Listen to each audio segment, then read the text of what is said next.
ہوں. آپ یہ بتائیے کہ یہ مذاکرات کے نام پہ لائک کوئی ٹائم بائی کیا جا رہا ہے یا اس کے پیچھے کوئی ٹائم بائی کر کے کوئی بڑی پلاننگ ہو رہی ہے کہ جنگ کریں گے یا کوئی اپنا بندوبست کر رہے ہیں یا اپنے ساتھ کوئی شریک کر رہے ہیں اپنے پارٹنرز کے تھوڑی مضبوطی حاصل کریں یا کوئی ایسا موقع تلاش کریں کہ جس پہ ان کو مضبوطی محسوس ہو. میں امریکہ کی بات کر رہی ہوں جہاں پہ وہ یہ برابر کرا سکیں شہریوں کو, امریکنز کو, کہ ہم نے جنگ ہاری نہیں ہے اور اس میں وہ ذرا اچھے لگ سکیں. دوسری جانب ایران بھی ہمیں دکھائی دیتا ہے کہ وہ بھی چاہتا ہے کہ مذاکرات ہو جائے مگر وہ ٹس سے مس نہیں ہو رہے اپنی ان پہ, بلکہ انہوں نے تھوڑا اظہار کیا کہ ہمیں اعتبار نہیں ہے. امریکہ کے بارے میں تو کئی بار کہہ چکے تھے, پاکستان کے بارے میں بھی انہوں نے یہ کہا کہ پاکستان کا جو ہمیں مذاکرات میں جو ڈیمانڈز جو امریکہ کی ہیں ان کے اوپر وہ پرو مطلب امریکن لگتے ہیں پاکستانی جب ڈیمانڈز پیش کرتے ہیں. تو اس صورتحال میں آپ تو چونکہ ڈپلومیٹ ہیں, یو نو اٹ کہ یہ کیسے ہوتی ہیں ڈیلز اور کیا اس کے, آپ کیسے دیکھ رہے ہیں ان حالات کو؟ بھی ایران کی طرف سے کس نے یہ کہا ہے کہ پاکستان کا جھکاؤ امریکہ کی طرف ہے؟ میں نے تو کوئی بیان نہیں پڑھا. یہ ابھی کل یا پرسوں کا ایرانیوں نے تو پاکستان کے ثالثی کے کردار کو سراہا ہے, اس کی تعریف کی ہے اور یہ کہا ہے کہ پاکستان کے ساتھ جو دیرینہ تعلقات ہیں وہ برادرانہ تعلقات ہیں کہ دونوں ملکوں کے درمیان ایک 900 کلومیٹر لمبی سرحد ہے, زمینی سرحد ہے, اور پھر ایران کے ساتھ تو ہمارے تعلقات صرف سیاسی نوعیت کے نہیں ہیں بلکہ ہماری ثقافت, ہماری زبان, ہماری معاشرت, ہمارے ادب, ہمارے فنون لطیفہ پر جتنی چھاپ ایران کی ہے شاید ہی کسی اور ملک کی ہو. تو یہ کہنا کہ ایرانیوں کو پاکستان کی نیت پہ شبہ ہے وہ غلط ہے. شبہ تو ہمیں اپنی قیادت پر ہے. ظاہر ہے ہم یہ جانتے ہیں کہ ہماری عسکری قیادت تو آج سے نہیں بلکہ گزشتہ 70 برس سے امریکہ کی غلام ہے. ہمارے پاکستان کے سالار لگتے ہیں صرف واشنگٹن کی منظوری کے بعد. کوئی ایسا جنرل سپہ سالار نہیں ہو سکتا جس سے امریکہ کی آشیرواد حاصل نہ ہو. اور دیکھو یہ جو مذاکرات میں جو رولر کوسٹر تمہیں نظر آتا ہے, یہ جو اتار چڑھاؤ ہے, تو یہ عکاسی کرتا ہے اس شخص کی جو امریکہ کا صدر ہے. تم اس کے کردار کو جانتی ہو, بلکہ دنیا جانتی ہے کہ وہ گھڑی میں تولا گھڑی میں ماشا ہوتا ہے. وہ تو گرگٹ کی طرح سے رنگ بدلتا رہتا ہے, کبھی 1 گھنٹے پہلے کچھ بیان دیتا ہے, 1 گھنٹے کے بعد کچھ اور بیان دیتا ہے. تو ایسا غیر متوازن شخصیت کا مالک جب امریکہ کا صدر ہو, اور میں تو الزام دیتا ہوں امریکہ کے ووٹرز کو, جنہوں نے جانتے بوجھتے ہوئے وہ دیکھ چکے تھے کہ یہ شخص اپنے پہلے دورے صدارت میں کیا کیا نہیں حرکتیں کرتا رہا تھا, اور اس نے بائیڈن کے ساتھ صدارتی انتخاب ہارنے کے بعد لشکارا تھا اپنے ساتھیوں کو, اپنے ہمراہیوں کو, اپنے فالوورز کو کہ وہ کانگریس پہ حملہ کر دے. اور امریکہ کی تاریخ میں کبھی یہ نہیں ہوا تھا کہ کانگریس پر کی عمارت پر دھاوا بولا گیا ہو. تو یہ شخص تو جمہوریت سے نہ کہ اس کو دلچسپی ہے اور نہ امن اور چین سے اس کو دلچسپی ہے. اور دیکھو یہ جو جنگ میں مذاکرات میں تعطل پیدا ہو رہا ہے, یہ اسی لیے ہے کہ امریکہ کے مزاج میں اور خاص طور پہ ڈونلڈ ٹرمپ کے مزاج میں تو صلح اور شانتی نام کی کوئی شے ہی نہیں ہے. ڈونلڈ ٹرمپ تو اپنے شہر میں مبتلا ہے, وہ اپنی شخصیت کے حصار سے باہر نہیں نکلنا چاہتا. وہ تو یہ چاہتا ہے کہ اس نے پہلے ہی دوسرے ہی دن یہ اعلان کر دیا تھا کہ ہم نے جنگ جیت لی ہے. بھائی اگر جنگ جیت لی ہے تو پھر یہ بحری بیڑا جمع کرنے کا کیا جواز ہے, اور ایران کی بحری ناکہ بندی کرنے کا کیا کیا منطق ہے. تو وہ اصل میں دیکھو, اس میں صرف ایران اور امریکہ فریق نہیں ہے, بلکہ ایک تیسرا فریق بھی ہے, اور وہی تیسرا فریق ہے جو آفت کی جڑ ہے, جس کے مشورے پر, جس کے کہنے پر ٹرمپ نے یہ جنگ ایران پر مسلط کی ہے, اور اس کے جو اثرات مرتسم ہو چکے ہیں جو اور ابھی ہونے باقی ہیں, اس نے تو پورے خلیج کے خطے کو بلکہ پوری دنیا کو متاثر کر دیا. بالکل صحیح. اچھا, یہ اس میں اسٹیٹ میڈیا جو ہے, جو آپ کہہ رہے تھے کہ کس نے کہا ہے, یہ ایران کے اسٹیٹ میڈیا نے کہا ہے, اور کسی آفیشل نے بھی یہ بات کہی ہے, اور کہ یہ نیوٹرل نہیں ہے پاکستان, اس کا جھکاؤ امریکہ کی ڈیمانڈز مطلب کو پورا کرانے کی طرف ہے. یہ بیان آیا ہے فورن منسٹری. وہ تو ہم جانتے ہیں بی بی, ہم جانتے ہیں کہ ہماری عسکری قیادت کا جھکاؤ کس طرح سے امریکہ کی جانب ہے اور کس حد تک ہے, اور یہ جو سیاسی گماشتے مسند اقتدار پر بٹھائے ہوئے ہیں, ان کی کیا حیثیت ہے؟ ان کو تو قوم نے منتخب نہیں کیا تھا, ان کو تو قوم نے اپنی قیادت کے لیے نہیں چنا تھا, یہ تو جی ایچ کیو کے بٹھائے ہوئے مورے ہیں, اور جو پاکستان کی شطرنج سیاست کی شطرنج کی بازی پر استعمال ہو رہے ہیں. صحیح, بالکل صحیح. اچھا, یہ بتائیے کہ اس کو آگے جب ہم ابھی چلتے ہیں تو ہم یہ دیکھتے ہیں کہ جیسے آپ نے کہا کہ وہ فوج وہاں بٹھائی ہوئی ہے, اور بالکل مطلب دونوں تینوں باتیں بڑی اہم ہے کہ فوج بھی وہاں بٹھائی ہوئی ہے, اس کی ناکہ بندی بھی کی ہوئی ہے اسٹریٹ آف ہارمز کی, اور دوسری جانب تیسرا جو اس میں کھلاڑی ہے وہ بڑا امپورٹنٹ پارٹ ہے, کیونکہ اس کی نیت یہی ہے کہ کسی طرح یہ جنگ جاری رہے, خاص طور پہ اس میں مڈل ایسٹ میں یہ آپس میں بھی لڑیں, اور امریکہ بھی ان کے اوپر چڑھائی کرتا رہے, تاکہ اس کی جو گولز ہیں وہ پوری ہوتی رہیں, جو اب تک کچھ نہ کچھ ہوئی بھی ہیں. امریکہ کو بہرحال نقصانات ہوئے ابھی تک, اور ایران کو کچھ نہ کچھ فائدے بھی ہوئے ہیں نقصانات کے ساتھ ساتھ, اور دنیا کو بھی برابر ہوا ہے کہ وہ بہت ایک علیحدہ اسٹرینتھ کے ساتھ سامنے آیا ہے. ابھی ہم نے ایران, اسی پہ ہم نے چائنا کی کل ایک سٹیٹمنٹ آئی ہے جو کہ اگر یہ اس نے امریکہ نے یہ اسٹریٹ آف ہارموز کا جو بلاکیڈ ہے اس کو بند نہیں, اس کو کھولا نہیں تو ہم رسپونڈ کریں گے. آپ کیا یہ بھی دیکھتے ہیں کہ جنگ بڑھ سکتی ہے؟ یقیناً بڑھ سکتی ہے, بڑھنے کے امکانات تو بہت زیادہ ہیں, اس لیے کہ ٹرمپ تو یہ چاہتا ہے کہ ایران مکمل طور پہ ہتھیار ڈال دے اور امریکہ کی وہ تمام شرائط منظور کر لے جو انتہائی غیر منطقی ہیں.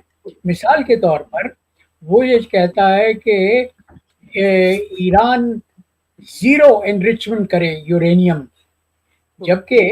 جبکہ دنیا کے ہر ملک کو, اور ایران تو ٹیسٹ بین ٹریٹی کا جو ایک شریک ہے, اس نے تو دستخط کیے ہوئے ہیں ایٹمی معاہدے پر, جس میں یہ ضمانت دی گئی ہے کہ ایران اپنی پرامن مقاصد کے لیے ایٹم یورینیم کو ایک حد تک انرچ کر سکتا ہے.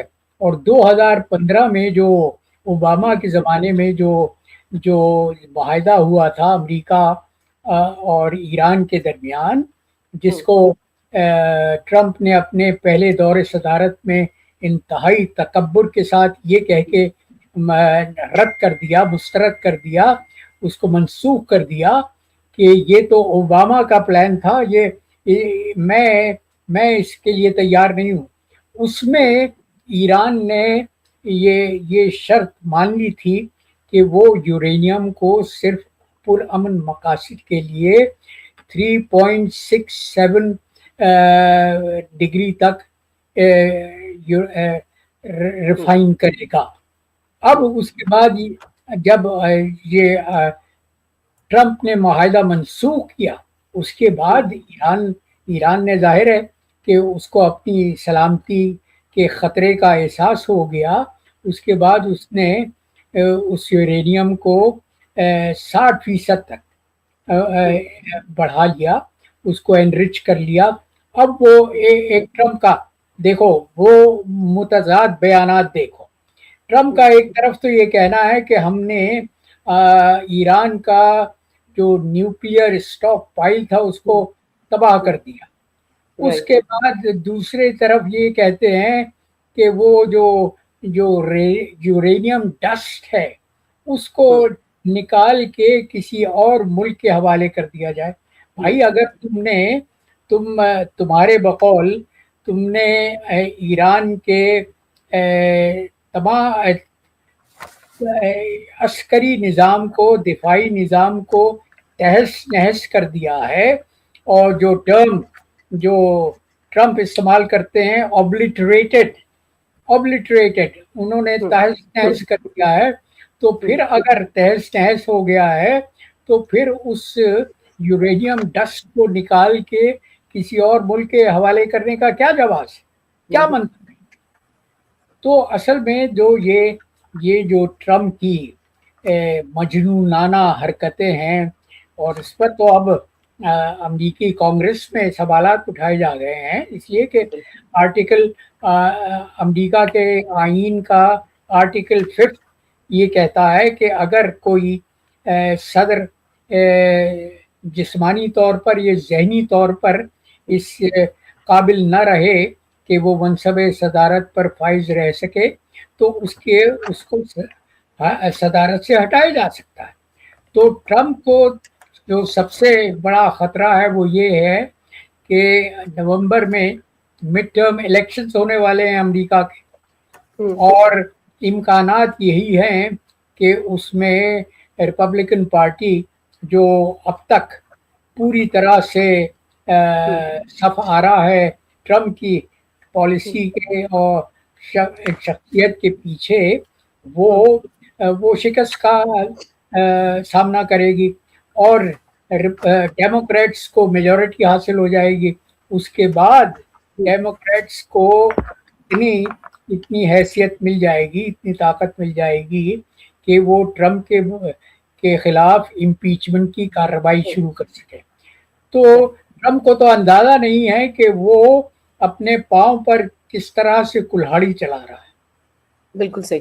اچھا تو یہ بتائیے کہ یہ صرف ٹرمپ نہیں بلکہ اگر ہم دیکھتے ہیں تو ان کے ساتھ ان کے جو وہ ہیں وار سیکرٹری اور جو ایف بی آئی کے جو مطلب انہوں نے جن لوگوں کو اپنے گرد جمع کیا، وہ سب کے سب آج کل وہاں پہ جو ان کی وہ ہو رہی ہے ہیئرنگ ہو رہی ہے، اس میں عجیب عجیب سے وہ سب سامنے آ رہے ہیں ان کے بارے میں حقائق، جس میں ایسے ہر ایک پہ یہ کوسچن اٹھ رہا ہے کہ اس طرح کی حرکات و سکنات کے ساتھ یا اس طرح کی کنڈیشنز جیسے کہ زیادہ تر کے ساتھ یہ آیا ہے کہ وہ انڈر انفلوئنس ہوتے ہیں زیادہ تر، اور اس مطلب یہ ٹاکسیکیٹڈ اور یہ سب، تو اس میں وہ کہتے ہیں کہ وار آف سیکرٹری کو کیا وہ تو ہر وقت جاب پہ ہوتا ہے، یا ایف بی آئی کا ڈائریکٹر جو ہے وہ تو ہر وقت جاب پہ ہوتا ہے جس طرح کی اتنی بڑی کنٹری کے لیے، تو وہ کیسے افورڈ کر سکتے ہیں کہ کسی بھی وقت ان سے سوال ہی کرتے ہیں تو کیا آپ سمجھتے ہیں کہ اس کو جاب پہ رہنا چاہیے؟ تو یہ سوال سب جگہ ان کے ارد گرد بھی اٹھ رہے ہیں. لیکن کل پھر ہم نے یہ ایک واقعہ دیکھا کہ جس کی بڑی وہ ہے دھوم کے ایران کے اوپر ڈونلڈ ٹرمپ کے اوپر کوئی حملہ آور ہونے کی کوشش کی. یہاں پہ میں ایک سوال صرف اپنا ساتھ ایڈ کروں گی کہ اس کے بارے میں بتائیے ہمیں، لیکن ایک حملہ ان پہ پہلے بھی ہوا تھا الیکشن سے، اور تب بھی سیکیورٹی وہاں موجود تھی، اور وہ ایک حیران کن انداز میں کوئی شخص پتہ نہیں کہاں سے نمودار ہوا اور کہاں کو چلا گیا. اسی طرح کل یہ ڈونلڈ ٹرمپ کی جو سیکیورٹی ہے وہ بہت کاسٹلی ہے, بہت اس کے اوپر کام ہوتا ہے, اس میں یہ کیا ممکن ہے کہ کوئی یوں گھس آئے اور گن لے کے گھس آئے اور وہ حملہ مطلب گولیاں بھی چلائے؟ بی یہ بی سب بیانیہ یہ ہے کہ وہ شخص جس کی عمر 31 سال بتائی جا رہی ہے, اس کا کیلیفورنیا سے تعلق ہے اور وہ میکینیکل انجینئر ہے, جی اور وہ پڑھاتا بھی رہا ہے, اور کیلیفورنیا ٹیکنالوجی سے جو انسٹیٹیوٹ ہے, جو بہت ہی اعلیٰ پائے کا انسٹیٹیوٹ ہے, اس نے وہاں سے ماسٹرز کمپیوٹر سائنس میں کیا ہوا ہے. تو جی انتہائی پڑھا لکھا انسان ہے, جی بالکل. جس کے متعلق یہ کہا جا رہا ہے کہ وہ پہلے سے اسی ہوٹل میں مقیم تھا, اس نے ایک کمرہ لیا ہوا تھا جہاں یہ بینکویٹ ہونا تھا, اور جو جو جو تفصیلات سامنے آ رہی ہیں تو گولی چلی ہے بینکویٹ ہال کے باہر, بینکویٹ ہال کے اندر نہیں چلی. اور یہ تو اس طرح کے ڈرامے تو 3 بار, یہ تیسرا حملہ ہے ٹرمپ پر جو ناکام ہوا ہے. تو پہلے اچھا بھی دوسرا ایک تو ہوا تھا, دوسرا تیسرا کون سا ہے؟ نہیں, ایک وہ تو بفلو میں ایک ہوا تھا, ایک اچھا بفلو میں ہوا تھا, اور تیسرا یہ حملہ ہے.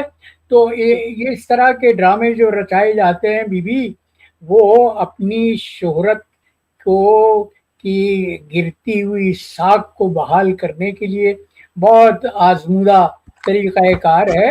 اور ہمدردی.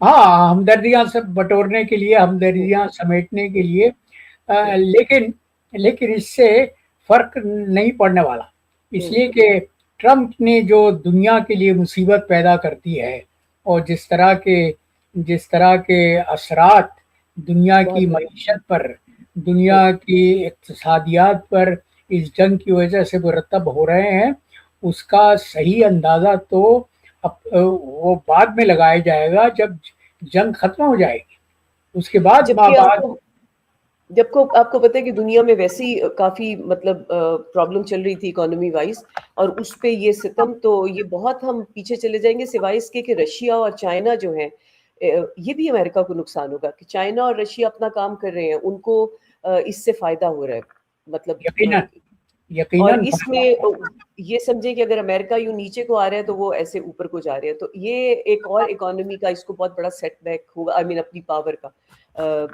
کافی بڑا سیٹ بیک ہوگا. اچھا یہ بتائیں کہ وہ یہ جو کہاوت ہے نا کہ احمق کی دوستی تو بہت مہنگی پڑتی ہے, تو امریکہ کے دوست تھے, ان کو اب یہ احساس ہو رہا ہے کہ ٹرمپ جیسا مخبوط الحواس اور جو ڈھل بل یقین کا ایک شخص جب امریکہ کی صدارت پر فائز ہو جائے تو اس کے اثرات, اس کے منفی اثرات کیا ہوتے ہیں. اچھا ایک بات مجھے اس سے خیال آیا, جیسے ہم نے سنا نہیں, مطلب بہت سے ایکسپرٹس اس بات کو بڑے اوتھینٹیکلی کہہ رہے ہیں کہ یہ جو پینٹاگون میں کنٹرول جو ہے وہ نتن یاہو کا ہے, مطلب بہت کہہ رہے ہیں کہ وہی مطلب ڈکٹیٹ کر رہا ہے یا لیڈ کر رہا ہے, وہ جس حد تک بھی ہے, چلیے 80% بھی ہو اگر. تو ایک خبر تھی آج سے کوئی 8-10 سال پہلے, ناٹ خبر بٹ تھنک ٹینکس میں یہ گفتگو ہوتی تھی کہ اب یہ تاج اٹھا کے امریکہ سے اس پہ چائنا کے سر پہ رکھنا ہے.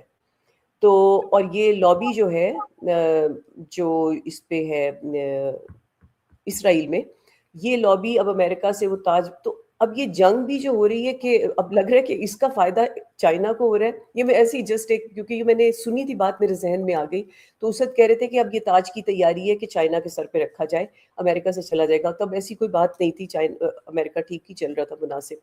اور اب یہ جو چائنا کو فائدہ ہو رہا ہے اور اس کو امریکہ کو بہت نقصان ہوا ہے, نیٹو کے ساتھ اس کے تعلقات, اور وہاں پہ اس کی جو سب سے بڑی بات ہے اس کی ساکھ بہت خراب ہوئی ہے, جو اس کی پاور کا, ملٹری پاور کا جو ایک امیج تھا, اس میں ایران جیسی کنٹری نے جس پہ اتنی سینکشنز رہی اور جو اتنی آئسولیٹڈ رہی اور پھر اس کی کوئی طاقت کا اس نے اظہار نہیں کیا, اس نے 3-4 بار دکھایا کہ اس کے پاس اس کو بریک کرنے کے سب ذرائع اس کے پاس موجود ہے.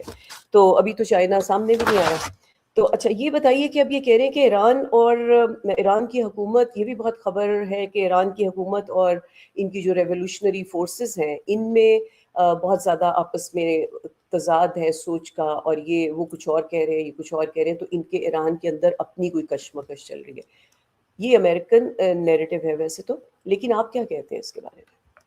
نہیں، ایران کی سیاسی صفوں میں تو اور قیادت کی صفوں میں انتشار ہے، افراتفری ہے، اور اس کی سب سے بڑی وجہ یہ ہے کہ وہ رہبر اعلیٰ کو منظر عام سے ہٹا دیا گیا.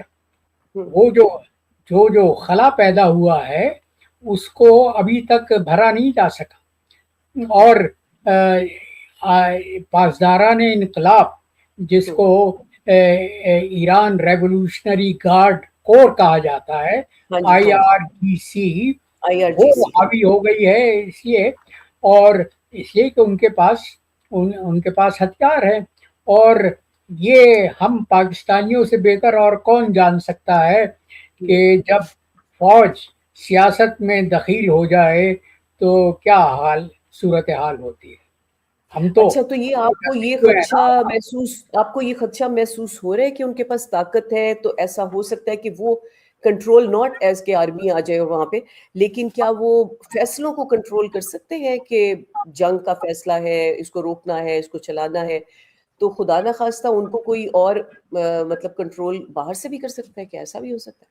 نہیں، باہر سے تو کنٹرول کرنے کی کوئی گنجائش نہیں ہے، لیکن ایران میں اندرونی جو خلفشار ہے، جو قیادت کی سطح پر جو خلا پیدا ہوا ہے وہ اب تک بھرا نہیں جا سکا.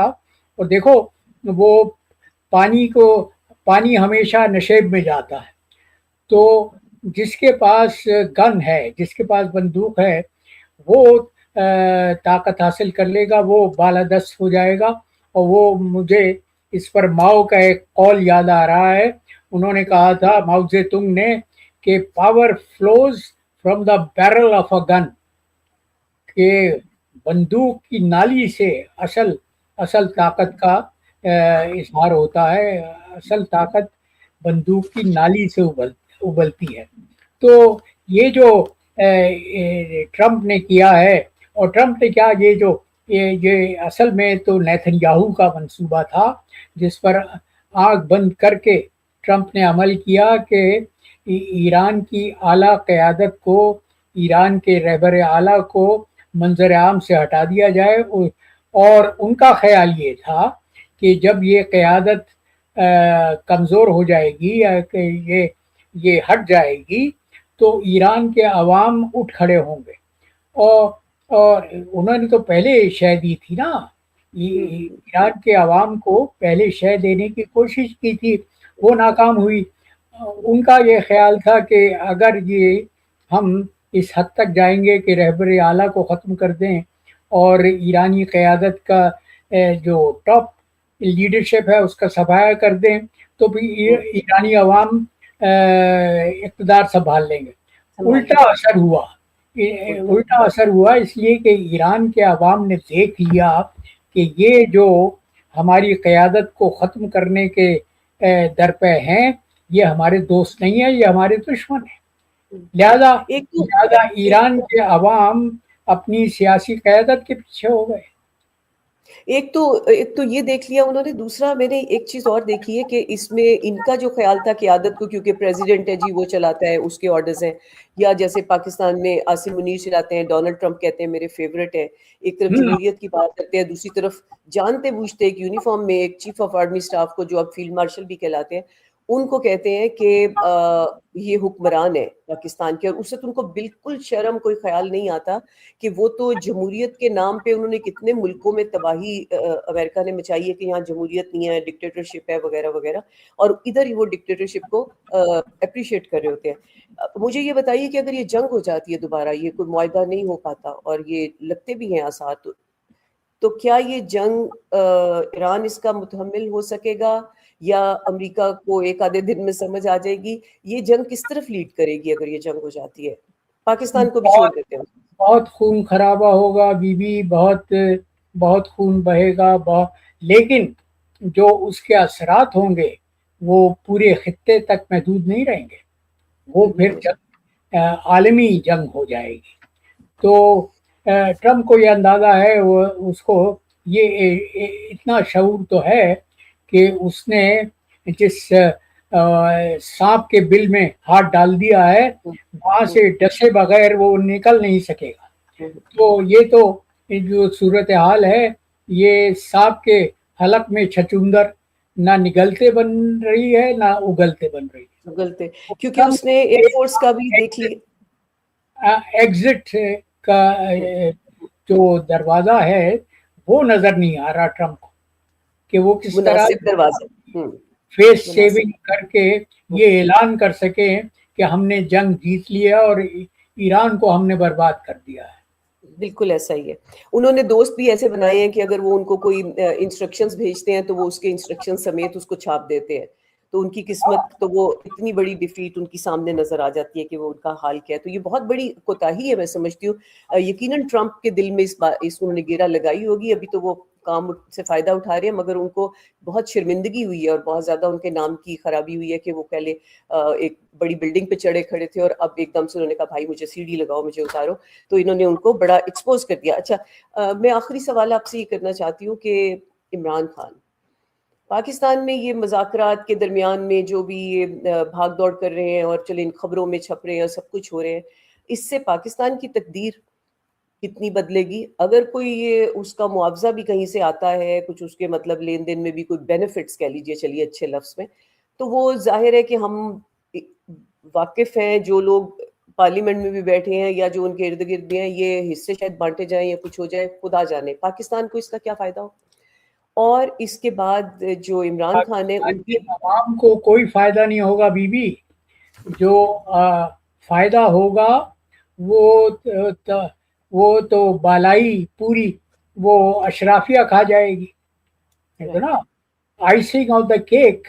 تو ہماری جو اشرافیہ ہے، جو ملک کی حاکم بنی ہوئی ہے، جو ملک کی تقدیر کے سیاہ و سفید کی مالک اپنے آپ کو سمجھتی ہے، وہ پاکستان کے عوام کی، پاکستان کے 25 کروڑ عوام کی زندگیوں سے اور قسمت سے کھیل رہی ہے، اور ان کو کوئی آر نہیں ہے۔ اس لیے کہ عاصم منیر خاص طور پہ دیکھو نا، یہ جو جرنیلوں کا ٹولہ پاکستان کو اپنے چنگل میں لیے ہوئے ہے، ان کا یہ خیال ہے کہ جب تک ان کے سر پر ٹرمپ کا دست شفقت ہے وہ دنیا میں کچھ بھی کر سکتے ہیں، وہ کسی کے سامنے جواب دہ نہیں ہے، وہ کسی کے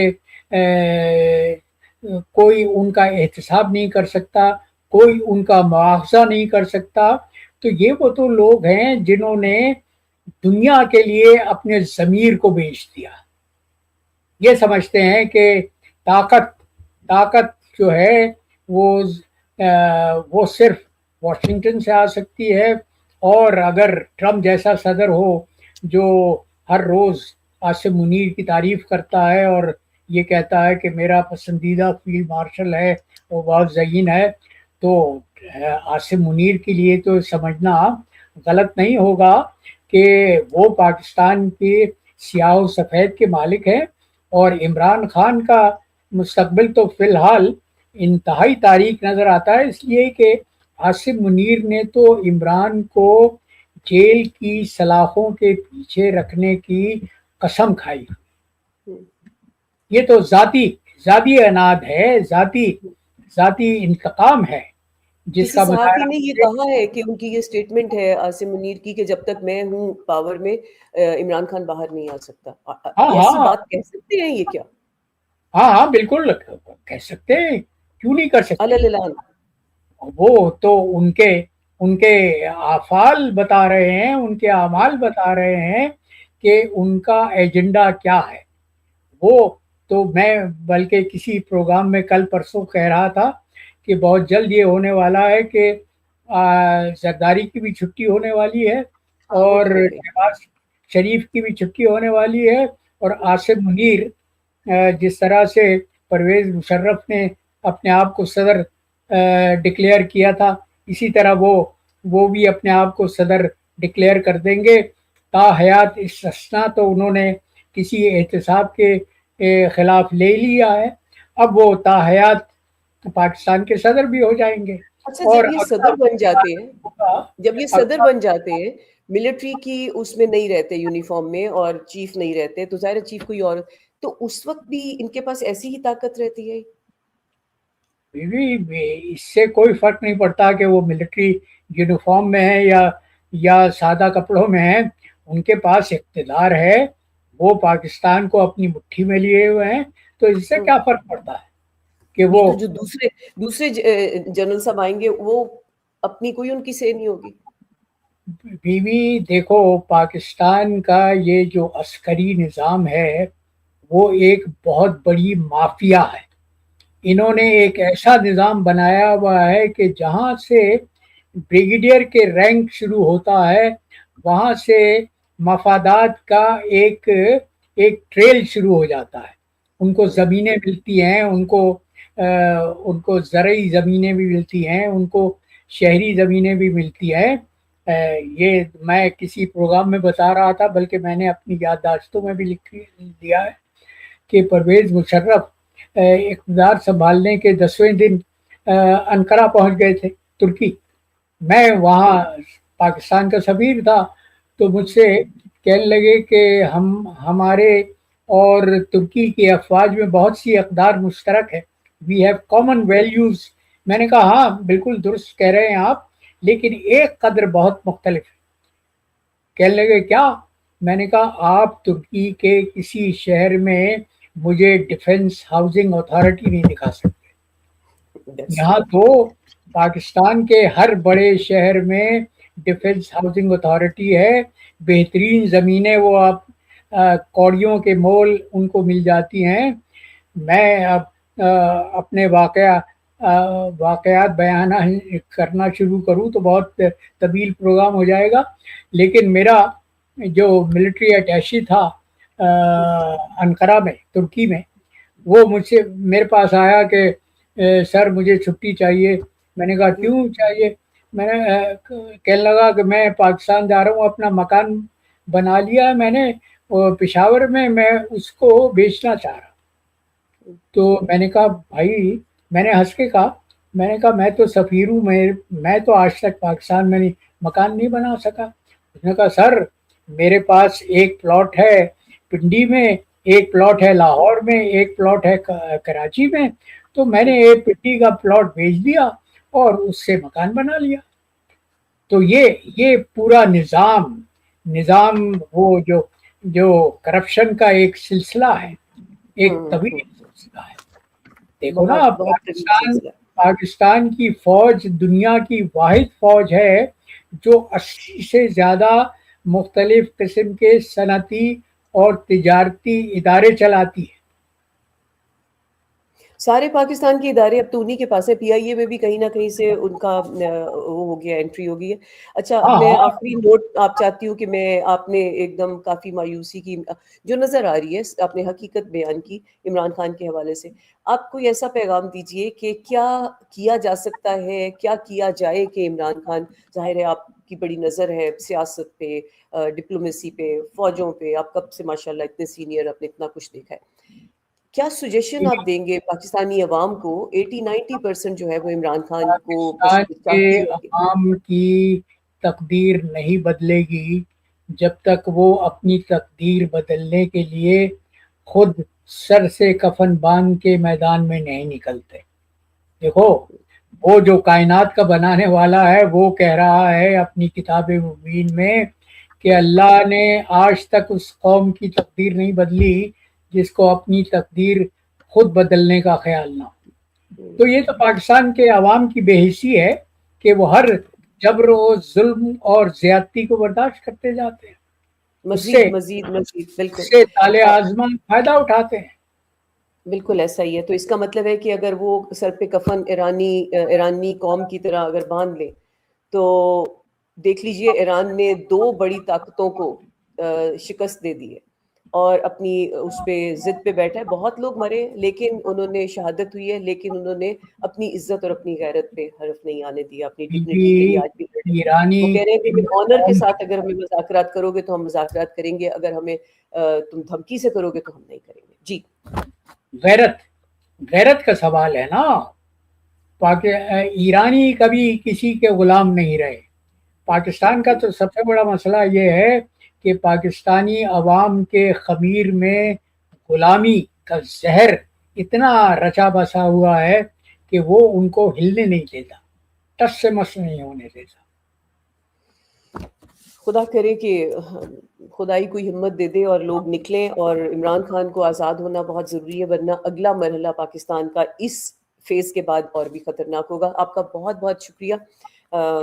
تھینک یو سو مچ. ہم آپ کو پھر تکلیف دیں گے انشاءاللہ. Thank you. خدا حافظ. خدا حافظ.